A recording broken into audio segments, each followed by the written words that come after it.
Hello and welcome to the Consumer Proposal module.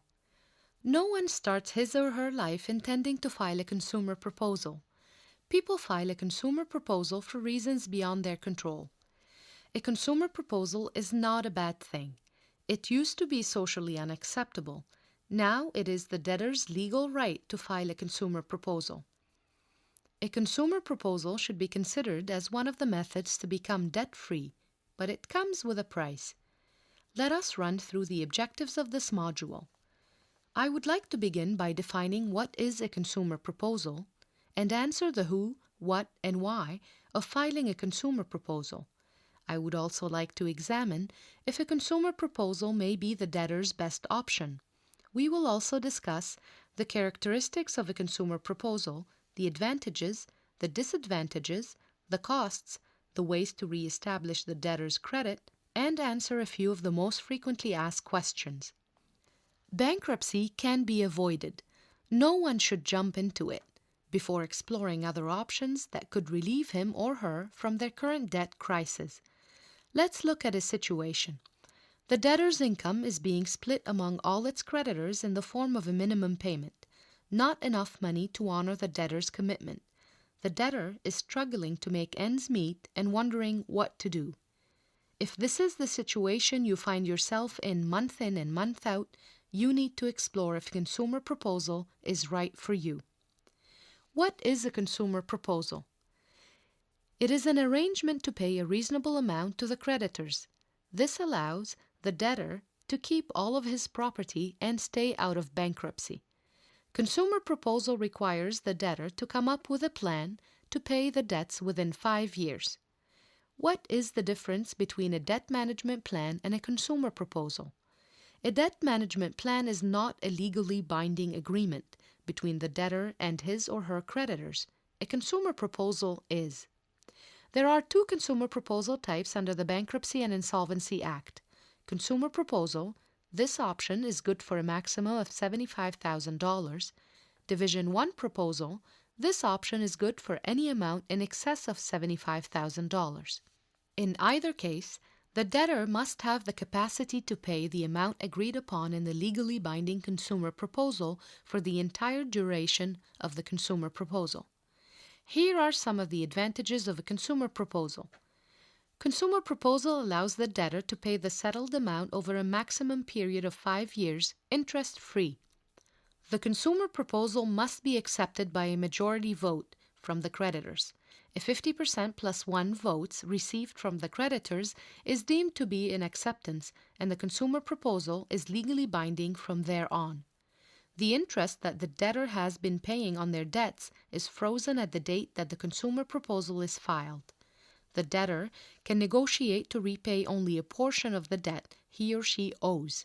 The creditors are restricted from taking any legal action against the debtor. Wage garnishments, except for support and alimony, are immediately stopped. There are two professionals that can help the debtor file a consumer proposal: the certified insolvency counselor and a bankruptcy trustee. A certified insolvency counselor can help the debtor put their assets in order and help negotiate the terms of the consumer proposal with the trustee. The trustee can help you file a proposal to your creditors. The proposal offers the debtor a way to pay off only a portion of their debts, extend the time the debtor has to pay off the debts, or provide some combination of both. For the proposal to be acceptable, the creditors must be better off under a consumer proposal than if the debtor goes bankrupt. In other words, let's say the debtor's situation has two options: filing for bankruptcy or consumer proposal. Bankruptcy would cost the debtor under the surplus income guideline $500 per month for 9 months for a total of $4,500. But should the debtor elect to file for consumer proposal, he or she will need to offer more money than what the debtor has offered under bankruptcy, for example, $6,000 over 36 months, for the proposal to be accepted. The role of the certified insolvency counselor is to help the client understand the bankruptcy law and how it works.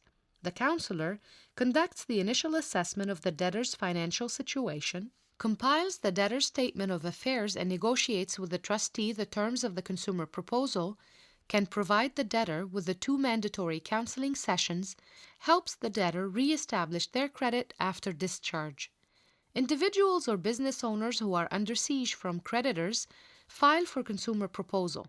A consumer proposal is viewed to be the last resort in dealing with creditors. It could be a business owner whose company has failed, leaving him or her personally responsible for the business debts. A person that has lost his or her job and was forced to live off credit before a new job was found. Or a person that was unable to work due to sickness. Generally, it will be someone who has something to gain by filing for a consumer proposal rather than a bankruptcy. For example, a professional who can't maintain their accreditation if they go bankrupt. We are going to discuss how the consumer proposal works. The first stage in the consumer proposal consists of determining the details of the proposal. A certified insolvency counselor or bankruptcy trustee will conduct a financial assessment of the debtor, help the debtor summarize their financial situation, determine how much of a monthly payment the debtor can afford to make, then they will compare that payment to the total amount of the debtor unsecured debt to determine how many months the debtor will be required to pay. If the numbers appear to be reasonable for both the debtor and their creditors, they will prepare the documents necessary to file a proposal to the creditors. The second stage in the consumer proposal process is up to the creditors. Under the Bankruptcy and Insolvency Act, the creditors have 45 days to vote for or against the proposal. If 50% plus 1 creditors, in other words, a simple majority, vote for the proposal, then it is deemed to be acceptable by all of the creditors. 15 days after that, if there are no objections, the proposal will be approved by the court. From that date forward, both the debtor and the creditors are locked into the terms of the consumer proposal. The consumer proposal becomes a binding agreement for all the involved parties. The debtor is expected to honor the new binding contract with their creditors. 3 missed payments will revive the debts, and all creditors will have the legal right to go after the debtor for what he or she owes plus interest. Should a default happen, the debtor automatically is forced to file for bankruptcy. During the second stage of the consumer proposal, any dissent to the consumer proposal received prior to 45 days of the filing is deemed to be a request for a creditors' meeting.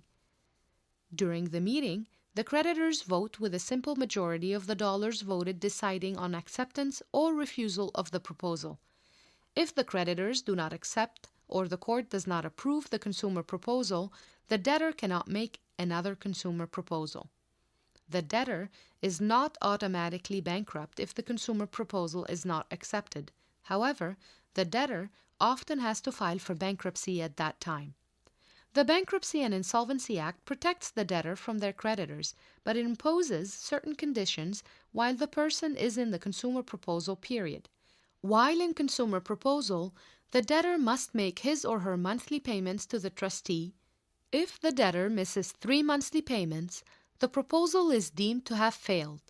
If the debtor proposal is annulled, the debtor's unsecured creditors may immediately apply to the court to garnish the debtor's wages, and interest charges are applied to debtor's debts back to the day that the debtor filed the consumer proposal to creditors. The debtor does not need to turn in all credit cards. However, the creditors most likely will cancel all the credit cards and freeze any lines of credit. The debtor must attend 2 counseling sessions on money management. Should the proposal receive 25% or more of the creditor's vote against accepting the proposal, the trustee will call a meeting of creditors. The debtor must attend the creditors' meeting. At that meeting, the trustee will help the debtor negotiate with the creditors in an attempt to find an agreement that both the debtor and the creditors find acceptable. Consumer proposals to creditors were created to deal with unsecured debt. An unsecured debt is money owed without collateral. Examples include credit cards, lines of credit, personal loans, income taxes. The debtor's credit rating will definitely be affected by filing a consumer proposal. All bad debts placed for collection will be revised to R7 from R9. R7 means the current debt is in consumer proposal or credit counseling. The debtor's credit rating will probably remain as an R7 until the proposal is completed. The trustee will provide the debtor with a certificate of compliance. The compliance letter will formally relieve the debtor from their obligations. In addition, a note will appear in the debtor's credit record for up to 6 years in Ontario and 6 to 7 years in the other provinces and territories from the date that the debtor files the proposal to creditors. Consumer proposals sound too easy, but don't kid yourself. A consumer proposal to creditors will only work if the debtor has the ability to make the proposed monthly payments. The consumer proposal must offer the unsecured creditors more money than they would receive in a bankruptcy, and they have to believe that the debtor is capable of making the payments that he or she is proposing. Remember that a consumer proposal is an alternative to bankruptcy. Under the Bankruptcy and Insolvency Act, a debtor in consumer proposal is entitled to keep all his assets and can earn as much money as possible. However, remember, the more assets the debtor has, the more money the debtor has to offer its creditors. The cost of the proposal varies from a debtor to debtor. The more assets the debtor has, the more money they have to offer the creditors. The trustee's fees are set by the Superintendent of Bankruptcy and are described in the Bankruptcy and Insolvency Act. In most cases, the trustee will be paid out of the proceeds of the proposal. For example, a debtor offers its creditors $12,600 in payments over 36 months to retire $25,000. The debtor has to pay $350 per month. The fees for the proposal would come out of that amount. A consumer proposal is a black mark on a debtor's credit rating that stays on their credit bureau report for 6 to 7 years, depending on the province that the debtor lives in. However, a diligent person can rebuild his or her credit rating in as little as 2 years and even buy a house one day after discharge with 15% down payment. Can't I just leave a creditor out of the consumer proposal? No. If the debtor files a proposal to creditors, he or she is required to include all of their unsecured creditors. That includes family and friends too. All of the debtor's unsecured creditors must be treated the same. It's one of the basic conditions of filing a consumer proposal. What happens if I miss a payment on my consumer proposal? Over the life of a consumer proposal, the debtor may miss up to 2 payments, and the trustee will simply add 2 more payments to the end of the proposal. However, if the debtor misses 3 payments, the proposal to creditors collapses and is annulled by the court. If the debtor proposal is annulled, the unsecured creditors may immediately apply to the court to garnish the debtor's wages, and interest charges are applied to the debts back to the day that the debtor filed the consumer proposal to the creditors. Why do we offer this information free of charge? At Debt-Free Living, we believe in educating our client. We want to be your advisor to help you evaluate your options to see if a consumer proposal is the right option for your situation. Structure your assets, negotiate with your trustee the terms of your consumer proposal, re-establish your credit for you to have a better financial future. If you are worried that you can't apply the principles contained in this insight, or if you have a question or comment, please call us or email us. We want to earn your business. We want to see you go from debt to wealth, to have a prosperous life. Thank you for taking the time to listen to the Consumer Proposal module. Should you have any questions, comments, or feedback, we would love to hear from you. If you like these solutions that we can deliver to you and your family, please give us a call for a free complimentary assessment of your unique situation. We hope that you have benefited from this. If you did, we kindly ask you to pass it to your friends and family. We look forward to hearing from you.